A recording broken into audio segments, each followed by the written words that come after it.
গত 12ই জানুয়ারি স্বামী বিবেকানন্দের মূর্তিতে মাল্যদান ঘিরে যত বিপত্তি, কোন্দল বিজেপি তৃণমূলের মধ্যে। বিজেপি কর্মীদের স্বামী বিবেকানন্দের মূর্তিতে মাল্যদান করতে বাধা দেওয়ার অভিযোগ উঠল তৃণমূলের বিরুদ্ধে। কামারহাটি মণ্ডল 3 যুব মোর্চার পক্ষ থেকে স্বামী বিবেকানন্দের মূর্তি জল দিয়ে ধুয়ে সেখানে মালা পরানোর ক্ষেত্রে উদ্যোগী হলে সেই কাজে বাধা দেয় তৃণমূল কর্মীরা। হুমকি দিয়ে ঘটনাস্থল থেকে ফিরিয়ে দেওয়া হয়।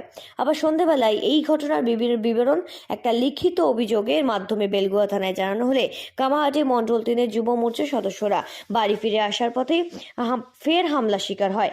কামারহাটি মণ্ডল 3 বিজেপি যুব মোর্চার সাধারণ সম্পাদক সুশান্ত রায় চৌধুরী ওরফে বাবাইকে মারধর করার অভিযোগ। তাকে ফোন করে হুমকি দেওয়ার সাথে সাথে বাড়ির সামনে ডেকে মারধর করা হয় কামারহাটি পৌরসভার 32 নম্বর ওয়ার্ডের কাউন্সিলর কানু দাসের অনুগামীদের বিরুদ্ধে। অভিযোগ, সৈকত দাস লোকজন নিয়ে এসে মারধর করে বিজেপি নেতা সুশান্ত রায় চৌধুরী ওরফে বাবাইকে। এমনকি এলাকা থেকে বের করে দেওয়ার হুমকিও দেওয়া হয়েছে বলে অভিযোগ বিজেপির পক্ষ থেকে। আতঙ্কে বিজেপি কর্মীরা। আর এই গোটা ঘটনা মিথ্যে। জোর করে মূর্তি দখলের সাথে সাথে এলাকা দখলের চেষ্টা করছে, শান্তি শৃঙ্খলাপূর্ণ এলাকাকে বদনাম করার চেষ্টা করছে। আর এগুলো সম্পূর্ণটাই বিজেপির চক্রান্ত। এমনই পাল্টা মন্তব্য করলেন কাউন্সিলর কানু দাস। ঠিক কি ঘটেছে? কালকে সকালবেলা ঠিক 7:15 নাগাদ স্বামীজির গলায় মূর্তিতে মাল্যদান করতে যাই আমরা, তখন দেখলাম ওরা স্বামীজির মূর্তি ধোয়াচ্ছে। তো সে তৃণমূলের লোকেরা, তো তারপরে আমরা সেখানে গিয়ে দাঁড়াই।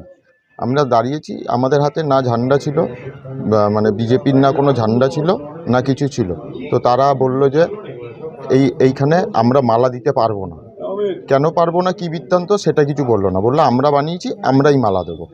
তো তারপরে যথারীতি আমরা চুপচাপ আমরা চলে আসি। তো তারপর দুপুরবেলা আমার বাড়িতে গিয়ে আমার বউয়ের কাছ দিয়ে নাম্বার নিয়ে আমার নাম্বার এবং এইখান থেকে এই একটা আমাদের বিজেপির যুব মোর্চার জেনারেল সেক্রেটারি, আমি একটা জেনারেল সেক্রেটারি মণ্ডল 3-এর, তো আমাদের নাম্বার নিয়ে সবাইকে ফোনাফোনি করে, অশ্লীল ভাষায় গালাগাল করে, আর দেখা করতে বলে, কিন্তু দেখা করতে বলে আর কিছু বলে না, ফোন রেখে দেয়।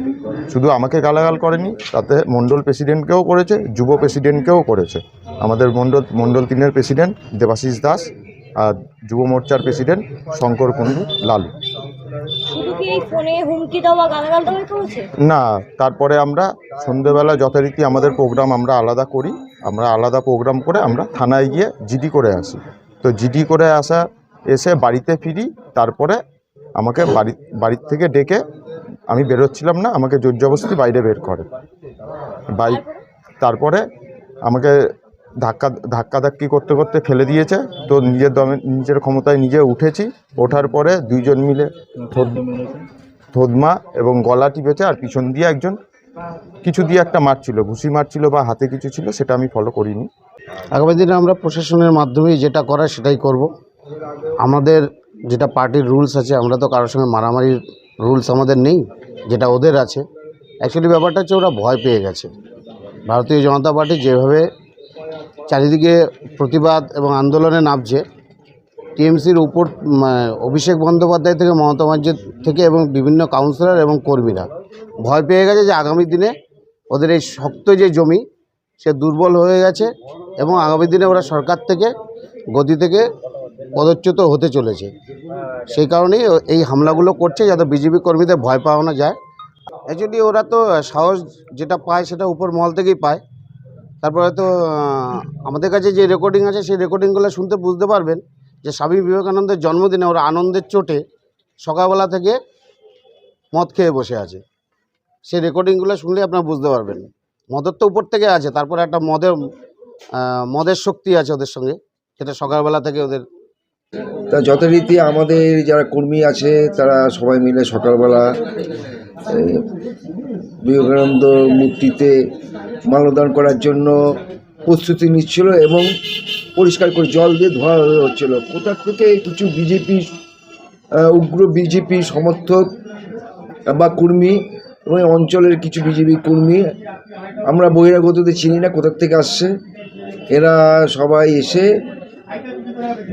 স্বামী বিবেকানন্দর প্রতিকৃতিতে মাল্যদান করার জন্য উদ্যোগ নিয়েছে। তখন আমাদের থেকে বলা হয়েছে যে এইটা যেহেতু এখন পর্যন্ত ধোয়া হয়নি। তা আমরা মাল্যদানটা করার পরে তারপরে তোমরা দাও, আমাদের কোনো আপত্তি নেই।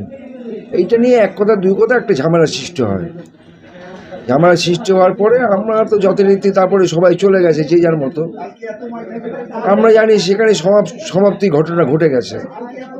কিন্তু আজকে গতকালকে রাত্রেবেলা হঠাৎ দেখি আমার বাড়িতে পুলিশ আসছে, আমাকে ডাকছে যে কানুবাবু আপনি একটু বেরোনোর দরকার আছে, থানার থেকে আসছি। তা আমি গেলাম, কী ব্যাপার স্যার? এই ঘটনা বললো যে আপনার ছেলে নাকি বিজিবি কর্মীদের মারধর করেছে, গালাগালি করেছে, নোংরা ভাষা আক্রমণ মাধ্যম সব কিছু বলেছে। তারা মালা দেবে, তাদের প্রতিকৃতিতে মাল্যদান করবে। স্বামী বিবেকানন্দর বাণী সম্বন্ধে তারা জানে না।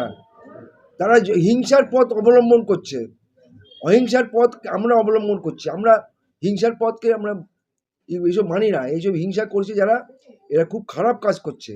এলাকায় মানুষ এদের বিচার করবে, এলাকায় মানুষ এদের চিহ্নিত করেছে।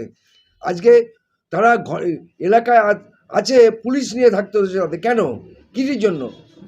এমন কোনো কর্মী নাই এখানে, তৃণমূল কংগ্রেস কর্মী নাই, নোংরা কর্মী নাই বা গুন্ডা নেই যে গুন্ডা এদের ভয়, আমাদের ভয়ে এলাকায় পুলিশ থাকতে হবে। এটা কিন্তু তৃণমূল কংগ্রেসের একটা শিষ্টাচার। আমাদের নেত্রী মমতা বন্দ্যোপাধ্যায় বলেছে যে মানুষের কাজ করো, মানুষ আমাদের পক্ষে এখনো আছে। বেলঘুয়া থেকে সেঞ্চুরি প্রধানের রিপোর্ট, সঠিক বার্তা।